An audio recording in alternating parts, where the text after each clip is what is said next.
Hello everyone, Jai Jagannath. Welcome to my new another vlog. आज आम आसिक पहुँच जाऊँ केन्द्रापदारे। चलते देखिए बोईत उत्सव केमी पालन कर। देखते प्रथम बहुत सुंदर गेटे बनी। आम जावा बापा कार्तिकेश्वर को दर्शन करके आसलु। ये तो देखो बहुत भिड़ अच्छे भर भी आम प्रथम जावा बापा को दर्शन करवा कहीं प्रथम आसुँच ये देखो बापा को दर्शन कर दर्शन कर गोटे कथा मन पड़े बहुत बड़ कथा ओडिशारे वीर और साहसी बणिक और साधक मैंने पाल टଣା बौद्धर सात समुद्र पार हो सुतुर बाड़ी और आठ समुद्र आदि दीप जाई बेपार वाणिज्य कर विश्व प्रसिद्ध लाभ करते सेमानଙ୍କର ଅଦମ୍ୟ ଉଦ୍ଯୋଗ ଓ ଅଧ୍ୟସାୟ ଫଳରେ କଳିଙ୍ଗ ହୋଇପାରିଥିଲା ସମୁଦ୍ର ଓ ବିଭବଶାଳୀ।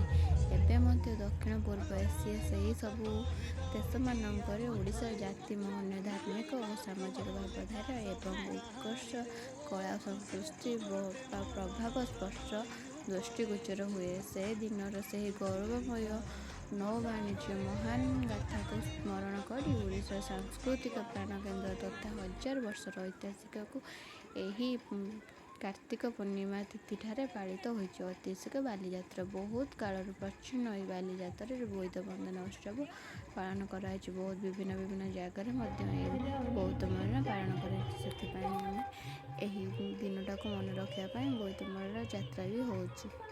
ଏବେ ଦେଖନ୍ତୁ ବାହାରର ଦୃଶ୍ୟ ଏଠି ଦେଖନ୍ତୁ କେତେ ସୁନ୍ଦର ସୁନ୍ଦର ଝୁଲି ପଡ଼ିଛି ଯେମିତି ଆମ ରାମଦୋଳି କେତେ ଲାଇଟିଂ ହେଇକି ବହୁତ ସୁନ୍ଦର ଲାଗୁଛି। ଛୁଆମାନେ ବି ଏଠି ଡେଉଁଛନ୍ତି ଏଠି ମିନୁ ମାছ ପଡ଼ିଛି ଏଠି ଝୁଲଣ ପଡ଼ିଛି ଏଠି ଦେଖ ସୁନ୍ଦର ସୁନ୍ଦର କ୍ଲିପ୍ ଏମିତି ଲାଇଟ୍ ଜଳୁଛି ବହୁତ ବଡ଼ ଏଠି ଦେଖ ଗୋଟେ ଭାଲୁ କେମିତି ହେଉଛି ଲୋକମାନେ ତା ପାଖକୁ ମୋତେ ବହୁତ ଡର ଲାଗୁଥିଲା ତା ପାଖକୁ ଯିବା ପାଇଁ କିନ୍ତୁ ଲୋକମାନେ ତା ସହିତ ସବୁ ମିଶିକି ଫଟୋ ଉଠାଉଥାନ୍ତି। ଏତେ ବଡ଼ ଗାଁ କରିଛି ଯେମିତି ଖାଇଯିବ ମଣିଷକୁ ସେ କେମିତି ହେଉଛି ମୋତେ ଡର ଲାଗିଲା। ଏଠି ଦେଖନ୍ତୁ କେତେ କ୍ୟୁଟ୍ ସେ ପୋକେମନ୍ ଇଏ ମୋର ବହୁତ ଫେଭରାଇଟ୍ ଏଇଟା ଲୋକମାନେ ତାକୁ ଚିମୁଡ଼ୁଛନ୍ତି ମାରୁଛନ୍ତି ଦେଖୁଛନ୍ତି ଦଳିକି କେମିତି ସେ ଲୋକ ଅଛି କି ତା ଭିତରେ କ'ଣ ଅଛି ଦେଖୁଛନ୍ତି ବହୁତ ଲୋକମାନେ ତ ଛାଡ଼ୁନାହାନ୍ତି ସବୁ ଘେରିକି ରହୁଛନ୍ତି।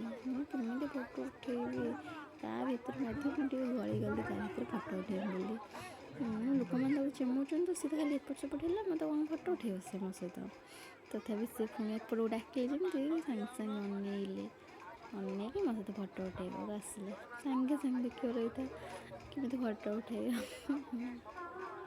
ବହୁତ ଭଲ ଲାଗୁଛି କ୍ୟୁଟ୍ ତା ସହିତ ଫଟୋ ଉଠେଇ ସାରିଲା ପରେ ଦେଖନ୍ତୁ କେତେ ସୁନ୍ଦର ସୁନ୍ଦର କ୍ଲିକ୍ କରାହେଇଛି ଫଟୋ। ଏହାପରେ ଆମେ ଯିବା ଚାଲ ମକା ଖାଇବାକୁ। ଏବେ ଆମର ମକା ଚଟପଟ ମକା ଟିକେ ଖାଇଦେବା ଖାଇସାରିଲା କାରଣ ଭୋକ ଲାଗିଲାଣି କେତେ ସମୟ ହେଲାଣି ବୁଲିଲୁଣି ନା ଟିକେ ମକା ଖାଇଦେବା।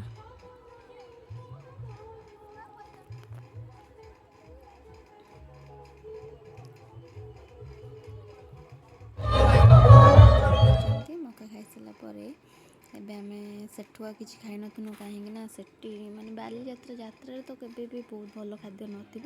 ଏବେ ଆମେ ଚାଲିଯାଇଥିଲୁ ହୋଟେଲ ସେଠୁ ଆମେ ଖାଇଥିଲୁ ନାନ୍ ତଡ଼କା ଆଉ ଚିଲି ଚିକେନ୍। ଏବେ ଦେଖନ୍ତୁ ଆମେ ସବୁ ସୁନ୍ଦର ସୁନ୍ଦର କ୍ଲିକ୍ କରିଥିଲୁ ଫଟୋ ରହୁଛି ସାଙ୍ଗମାନେ ଜୟ ଜଗନ୍ନାଥ ପୁଣି ଦେଖା ହବ ନ୍ୟୁ ବ୍ଲଗ୍ରେ।